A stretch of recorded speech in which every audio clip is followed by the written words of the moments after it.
parahnya ini di saat gue lagi di dalam angkot gue ngamen, mereka masukin HP, entah dompet atau apa, anaknya sendiri yang kecil dipegang, takut gue apa-apain itu. Kayak abis ngeliat maling lah. Gitu. Kayak gimana, kayak ngeliat maling, kayak ngeliat setan. Jepang itu kan budaya perlawanan melalui politik. Jadi tidak ada perlawanan dengan angkat senjata, mereka melawan dengan fashion, ideologi, musik, gaya hidup.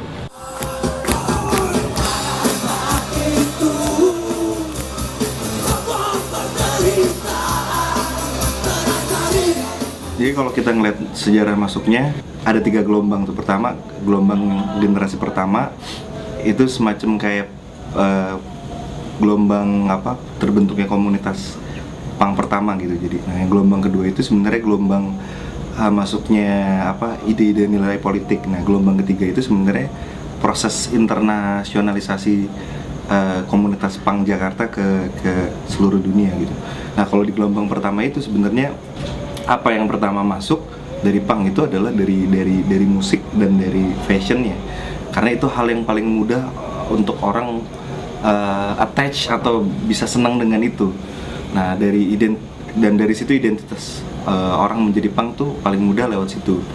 Nah, pada prosesnya dari proses pembentukan komunitas lewat jaringan itu akhirnya sampai pada proses transisi di mana ada value-value di mana punk dipahami bukan sebagai sebatas kesenangan bermain musik atau apa, tapi juga sebagai satu value yang punya nilai politiknya.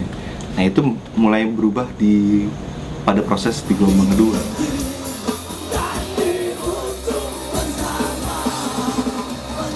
Anak punk sadar bahwa punk itu ada dimensi politiknya, itu lewat 2 hal.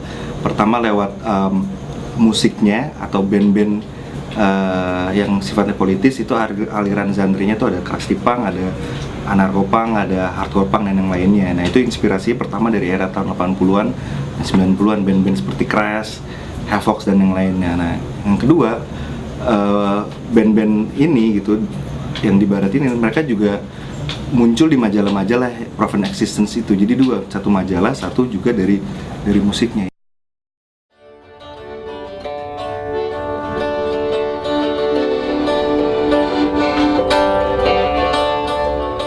Di situ udah mulai ada satu kesadaran bahwa tadi di awal tuh bahwa kita baca Proven Existence nggak cuma ada di Jakarta atau cuma di Indonesia atau apa, kita juga mulai kenal teman-teman yang ada di Bandung, ada yang di Malang, di Jawa segala macam. Nah, pada saat bersamaan kita juga mulai kenal teman-teman yang ada di misalnya di Malaysia atau Singapura.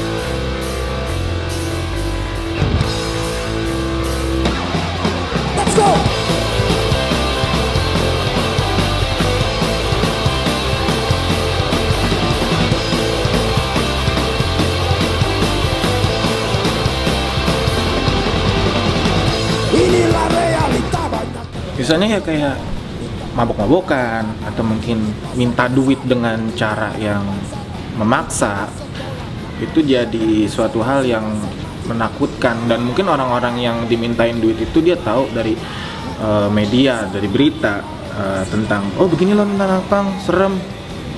Ternyata ya stigma itu terbentuk di otak-otak masyarakat yang kurang paham tentang punk. Punk yang masih awal itu, mereka kan itu lagi mencari-cari identitas. Nah, identitas mereka itu mereka start dari cara berpikir mereka atau ideologi mereka itu adalah kebebasan untuk berkreasi, lakukan sendiri dengan cara apapun juga, ya kan. Baru Anda harus melawan semua yang dianggap oleh mereka sebagai penghalang-penghalang yang mengarah pada tidak produktivitas.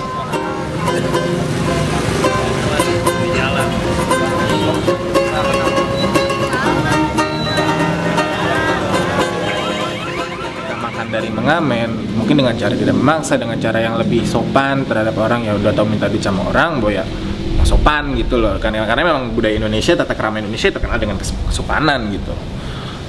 Penyebabnya mungkin referensi atau apa, mereka belum ketemu langsung sama si pelaku yang dibilang pang itu.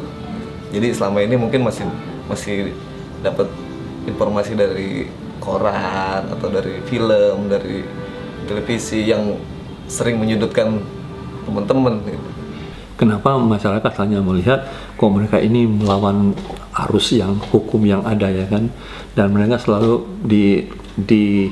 dikaitkan dengan pertama narkotik, free sex, baru dan lain sebagainya, ya kan, umpamanya broken home.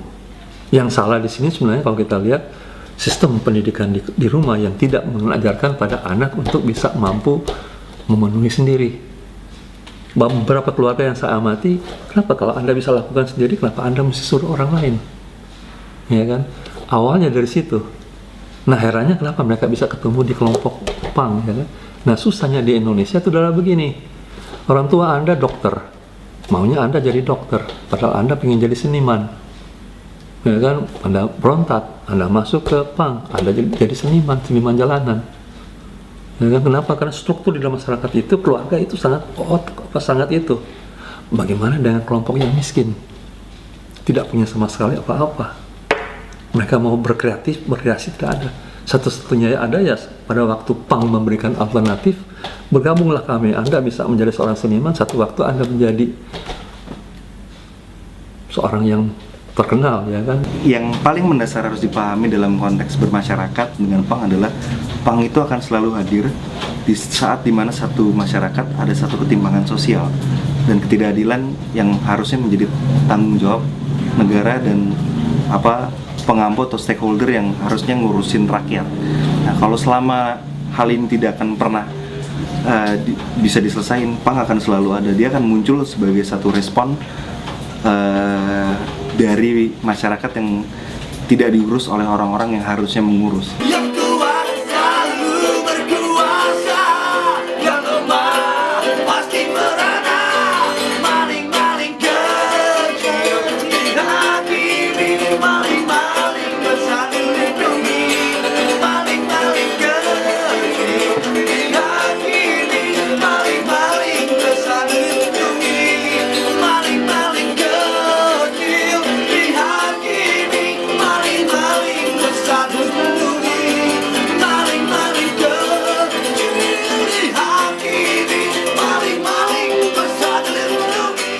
Daripada kita hanya sebatas nongkrong-nongkrong di jalan dan segala hal yang kemudian akan hilang, nggak tahu kecenderungannya seperti apa gitu.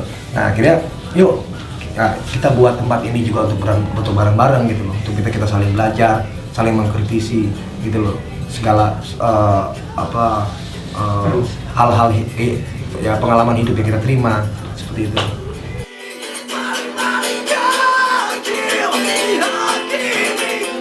Dulu tuh temen-temen sering ketemu di jalan, di acara musik, di acara aksi-aksi lagi pasca rezim Soeharto, ya kan, tuh auranya kan lagi wah. Nah, kebetulan teman-teman juga ngelihat potensi kayak teman-teman suka main musik, yaudah kita bikin ya untuk bersuara juga gitu, untuk nyampein pesan lewat musik gitu. Kebetulan spirit punk rock tuh buat para demonstran tuh kayak kuat gitu. Jadi oke, terus dan dari situ kita ada kebutuhan lagi gimana kita punya satu wadah, punya satu tempat di mana kita bisa sharing, bisa belajar bersama di situ. Nah, akhirnya buatlah Taring Babi.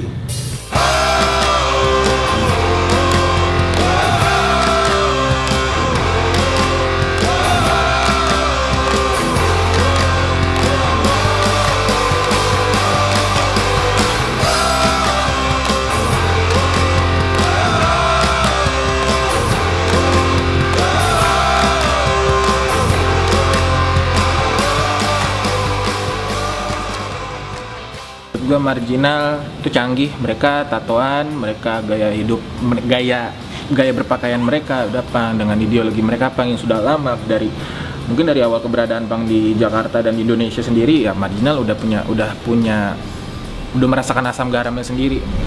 Dan positifnya lagi tambah Marginal ya mereka bisa bareng sama masyarakat, bisa bersatu, tidak ada lagi punk yang eksklusif. Mereka bisa merangkul anak-anak punk, gembel, semua yang mungkin orang-orang yang nggak punya pekerjaan di sekitar mereka, di sekitar lingkungan daerah-daerah Depok dan Jakarta Selatan, Jagakarsa sana, untuk memberikan sebuah penyuluhan lah agar lo bisa bertahan hidup DIY dengan yang mereka berikan dengan cara yang positif ya.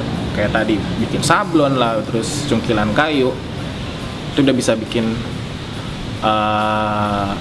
sedikit memberikan citra positif punk berubah di masyarakat. Yuk masuk dulu, karena kita nanti mulainya jam 1 malam. Honda dong. Oke. Ya, bentar lagi. Ya.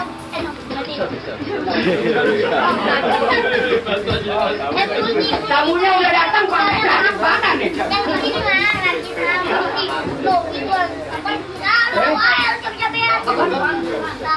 Mana omanya?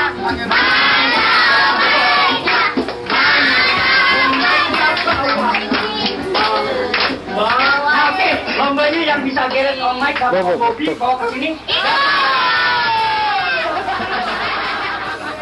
Nah, si masyarakat setempat ya awalnya menolak terutama ya kaum bapak-bapak ya khususnya mereka takut anak-anaknya ikut mereka gitu. Ya ada berapa bulan dikasih waktu 3 bulan akhirnya warga saya menerima. Warga sini ya terima-terima aja ya karena orangnya itu bermasyarakat ya saling membantu dari sini. Pokoknya dia tuh emang tampangnya begitu tapi hati itu lebih baik daripada kita. Emang tampangnya begitu ya, tapi hatinya tuh lebih baik daripada kita. Pokoknya dia rajin nyumbang gitu, donatur dah. Pokoknya kalau ada apa-apa kita ini dia. Ngeleburnya tuh ya sederhana, aktivitas di masyarakat aja gitu. Kayak misalnya ada perbaikan jalan, bikin lapangan bulu tangkis, bikin lomba 17 Agustus tiap tahun gitu, bikin jembatan, terus mau masak-masak bareng gitu, sama ibu-ibu. Dan kebetulan kan emang rutinitas setiap tahun di sini sama ibu-ibu kan. Ulang tahun 22 Desember, ibu-ibu kumpul di Taring Babi sini masak bareng, habis itu makan bareng gitu. Metode yang kemudian kita gunakan karena berasal dari pengalaman sebelumnya adalah apa? Kita ada di sini tengah masyarakat ini. Kita yang ingin belajar kepada masyarakat gitu, mengenai satu ilmu kehidupan itu ya, kita yang mau belajar, kita yang datang untuk mau belajar, bukan untuk ngajarin masyarakat. Ya yang menarik di sini gue bisa banyak dapat hal semacam gue bisa nyablon pengetahuan tentang cukil, dan juga banyak gue bisa dapat teman-teman dari luar negeri, dapat pengalaman baru. Ya, siapapun teman-teman bisa mengakses secara bebas yang apapun ya semua yang ada di sini. Hanya sebatas untuk tinggalkan, itu berteduh dari hujan, gitu, dari panas, atau dia mau belajar beraktivitas memiliki kelebihan menyablon, bermusik, gitu. Mungkin membuat musik dengan recording, terus bikin woodcut carving, ya, atau cukilan, seni cetak cukil, gitu, ya. Dan banyak hal yang bisa ditawarkan ini dan semua memang untuk ya kita sadar, kita buat ini secara sadar, ya. Secara sadar adalah untuk berbagi kepada teman-teman. You ready get food? Yeah. We cooking. Oh, I take food also. I take tahu and oncom. Oncom. I never cooked it before. I tried somewhere, but yeah. So we Yeah, we can do it. Like it, oncom. Mungkin karena faktor adanya media, kembali ke media kan, ada internet itu, mereka suka cek, mereka mau traveling, mereka mau jalan ke Asia, mereka cari informasi di situ. Dan kebetulan nih sudah banyak teman-teman yang dari luar datang ke sini dan pulang ke sana mengkabarkan teman-temannya ya kalau mau ke Indonesia harus lo kesini deh gitu. Mampir deh ke Taring Babi atau ke Marginal kayak gitu. Dan menurut mereka selama ini kita berbeda gitu di sini. Berbedanya kita bisa berbaur masyarakat gitu. Teman-teman kecil tetangga-tetangga sini kita bisa main bareng, nyanyi-nyanyi bareng, interaksi sama masyarakat kita juga sudah sangat harmonis kayak gitu. Banyak ada dari Rusia, Jepang, dan macam-macam ya suka lapor ke sini ya. Jadi ya boleh seperti Lebaran juga ada nggak ikutan, berbaris ke rumah saya ini ikut gitu. Acara-acara yang lainnya juga ikut.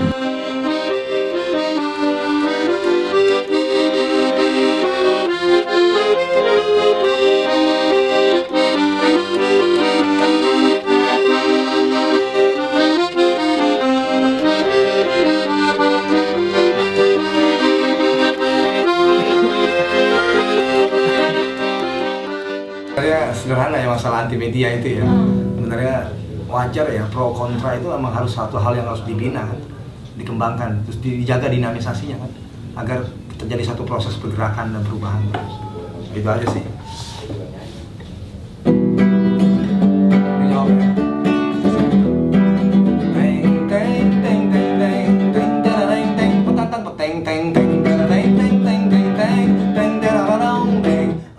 Kata siapa bangga boleh masuk TV, pasal berapa bangga boleh.